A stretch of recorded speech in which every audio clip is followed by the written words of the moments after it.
Yo, welcome back to another video. It's your boy Corey the Man. We back in it. Let's get to it. In 2011, Drake was undoubtedly the biggest rapper in the world. During this time, a rapper from Atlanta named Future was gaining a ton of buzz after dropping several mixtapes. In 2011, Future signed to This is Epic Drake versus Records, Future. What and his happened? career was looking very bright. On April 16th, 2011, Future dropped his first breakout solo track called Tony Montana, and after this, it was clear that Future was next up in the rap game. It wouldn't take long for Drizzy to begin taking a liking to Future, and on July 6, 2011, they dropped their first ever collab track, which was the remix to Future's track Tony Montana. Later that year, on October 27, 2011, the official music video for the track was released.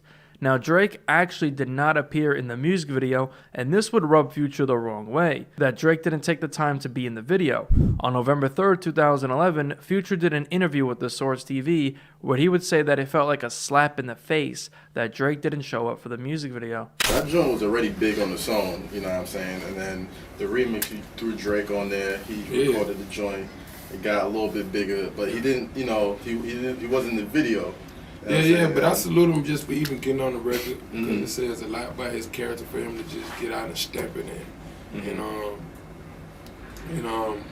just get shed more light on the record. He shed a little more light on the record because it was a hot record, so he did take it to give his fans a chance to listen to what he had to what he had to say on Tony Montana, and giving his fans a chance to hear Future for the first time.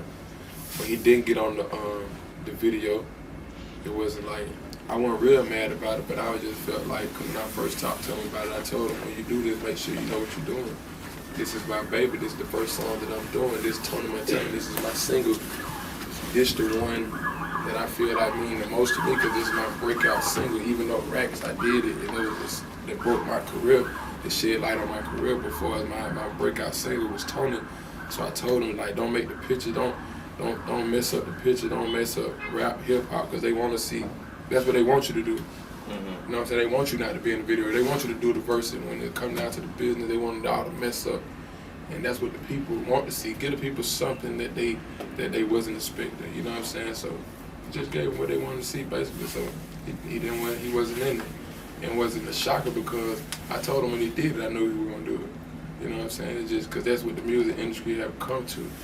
It's like, nobody ain't trying to get nobody a hand and help nobody to push them in the right direction no more than what you're going. You know what I'm saying? Even though I'm going in the right direction, but ain't nobody trying to really just push me or say pick it back off them, which is I'm not trying to do. I was just trying to deliver a great video. I was just trying to deliver what the people heard, what the fans heard, and what I seen. Why I choose you to get on my record out of all people. So many people from Atlanta wanted to get on this song.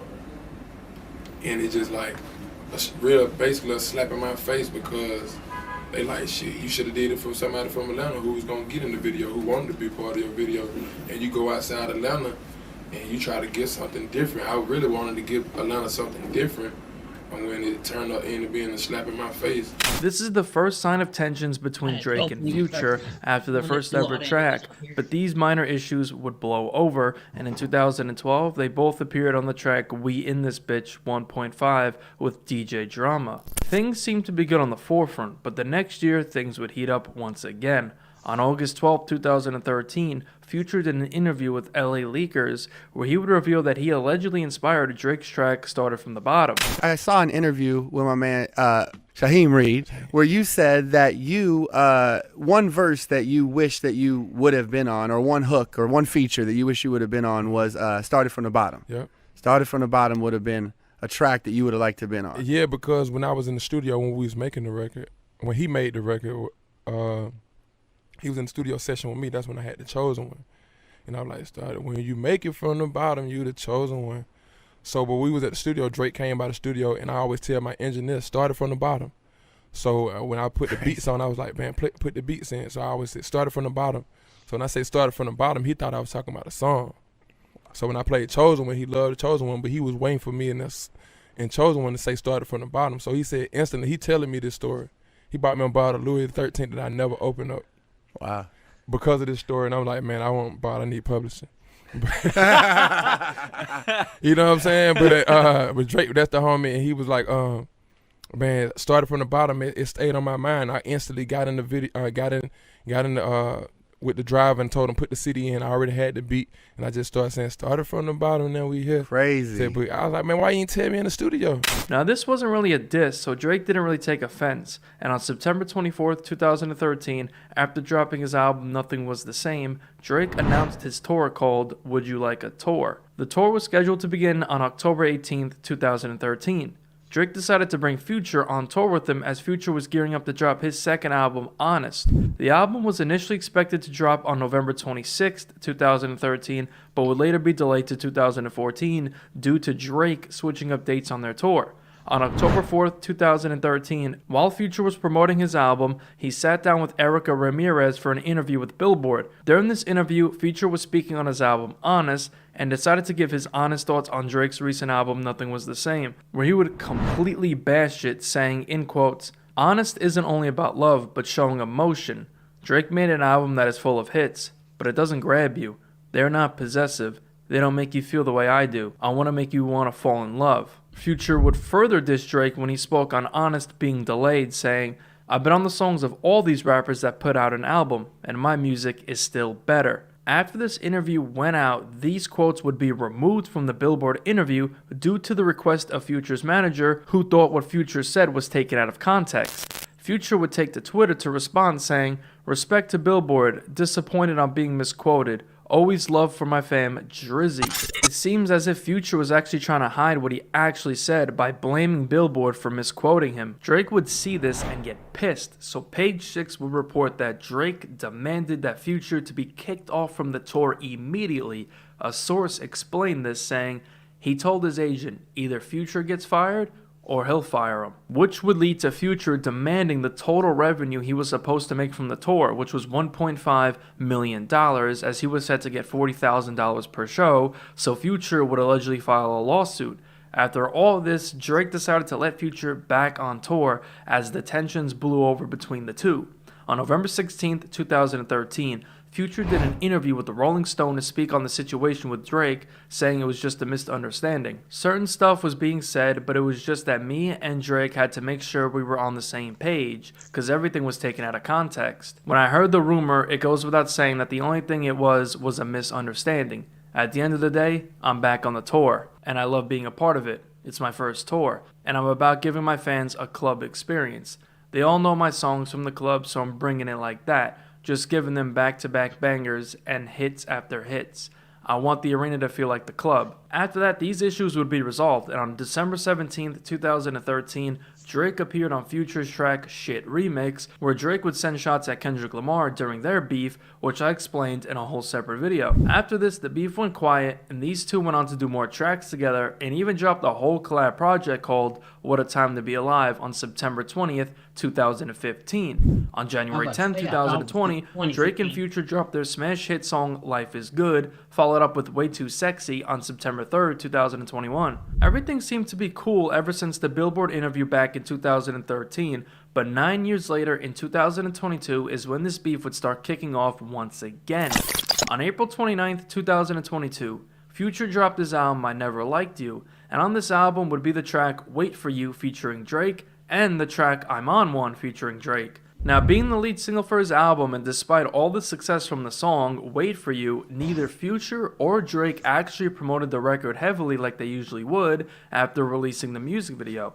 These two also have actually never performed the track live, but they actually both performed it by themselves, which is very odd. Later that year, on November 4th, 2022, Drake and 21 Savage dropped the collab album Her Loss. Now, going back to what I said earlier about Drake and Future barely promoting their collab songs and not performing them together, well, it's speculated that Drake and Future actually started beefing over a girl named Princess Diana. On Her Loss is a track called More M's, which is allegedly a diss towards Future. He started off by saying that he traded Future off OVO for 21 Savage. What happened to that nigga claiming OVO? We traded him. This line was originally believed to be a shot at DJ Charlie B, but it's all just speculation. Drake then said that they fake love for him and crack jokes to some bitches, which is believed to be referring to Future pillow talking about Drake to this Diana girl that both Future and Drake hooked up with. Niggas, they got love for the boys, so they fake it. Crack a couple jokes to some on some snake fake shit. Drake then closes out the verse saying this. Might have f***ed a rapper girl, but she ain't f***ed Drake yet. This is believed to be a reference to the whole situation with Future The old school is a timeless piece of history. New school, it's a sense of progression. and this female. A couple months later, in January 2023, Noriega revealed that he heard that Future was in fact upset that Drake did a collab album with 21 Savage. There's another little rumor that you Okay. said here behind the scenes. Okay. Remember? What? You was talking about Future and Drake. Oh, that's what I heard. I heard that's a big rumor that Future is not too happy this Drake and 21 Savage album, and Because Future and Drake did an album before. and it Correct. makes Drake and Future album not as important, I would say. That's what he feels. And that's I mean Allegedly. this is allegedly, this is all rumors. I've never heard it from Future's mouth, never heard it from Drake, never heard it from 21. But it's a alleged big rumor that's going on right now. Where'd you hear that at, N.O.? In the streets, with a K. In Miami, in Florida. In Miami, yes. I'm a Miamian. Yes, I'm a Miami. So you heard that Future is upset with Drake because Drake did an album with 21 Savage because it makes their project down? seem less important. I would think so. You know what I mean? We never seen Jay-Z do another Best of Both Worlds. You know what I'm saying? We seen Watch the Throne. On October 6, 2023, Drake dropped his album For All the Dogs. And on this album is a track called Fear of Heights. And it's once again speculated that Drake had more subliminals for Future when he referenced Future not having more hits to him whilst talking to Diana, and references being at the Trap, which is a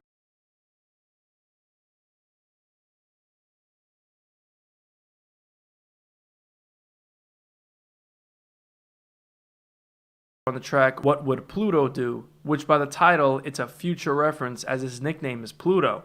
On the chorus, Drake once again brings up hooking up with the same girl as Future when he said this. Last time I saw her, she was f***ing with my nigga, so the question is, what would Pluto do? He f***ed her, so I did it. After this, in December 2023, it was rumored that Drake and Metro Boomin were now beefing. Drake and 21 Savage's Her Loss won the 2023 BET Award for the Best Hip Hop Album of the Year over Metro Boomin's album Heroes and Villains, and it won Top Rap Album at the Billboard Music Awards in November 2023. Out of nowhere, on December 2nd, 2023, Metro Boomin would tweet out calling out award shows for Her Loss winning Album of the Year over his album, saying, "Yet Her Loss keeps winning Rap Album of the Year over H&V.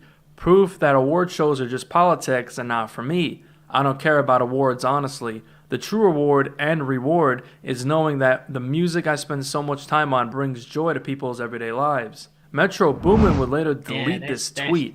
Drake replied by quoting his track Keep the Family Close on his IG story directed towards Metro Boomin, and he also calls out tweet and deleters in one of his Kick live streams. Sincere thank you from me to you for an incredible year. We've been at this for a long time, and you continue to uplift me and accept me. So thank you. And to the rest of you, Couldn't be me. to the rest of you, the non-believers, the underachievers, the tweet and deleters, you guys make me sick to my stomachs, fam. Honestly, if you guys want to look in my eyes, you guys want to do something? You guys, that's what I thought. No, that's what I thought. That's what I thought. Metro Boomin would respond to this with the skit of RDC World on Twitter. Whoa, calm down, Jamal. Don't pull out the 9. It's just a joke. Come on. Don't shoot. Don't shoot. A couple weeks later, Metro would reply to a tweet asking if him and Drake are beefing or it's not that deep, to which he replied saying, "Not deep at all, LMAO." Fast forward to March 22nd, 2024, Future and Metro Boomin dropped their collab project We Don't Trust You, and on the opening track, titled We Don't Trust You, Future allegedly sent shots at Drake. On the second verse, Future addresses Drake sneak dissing him, calling him a fake friend, and references how they're both hooking up with the same girl. Dog, sneak dissing, I don't understand, dog. Pillow talking, acting like a fed, dog. Can't be about a cause I'm sharing, dog. On this album was a track called Like That with Future and Kendrick Lamar, where Kendrick would completely diss J. Cole and Drake. This also confirms further that Drake and Future are beefing. The fact that Future allowed Kendrick to completely diss Drake says a lot. Another reference was the track titled Magic Don Juan, Princess Diana, which, if you remember, that is the girl's name that Drake and Future are allegedly beefing over, so this is a clear reference to that. 2 days later, on March 24th, 2024, Drake would respond to Kendrick, Future, and Metro Boomin while on tour, saying that no one can ever mess with him. A lot of people ask me how I'm feeling. I'm gonna let you know how I'm feeling. And listen, the way I'm feeling is the same way I want you to walk out of here feeling tonight about your f***ing self. Cause you know how I'm feeling? I got my f***ing head up high, my back straight, I'm 10 f***ing toes down in Florida or anywhere else I go, and I know that no matter what, it's not a n**** on this earth that can ever f*** me in my life. And that's how I want you to walk out of here tonight.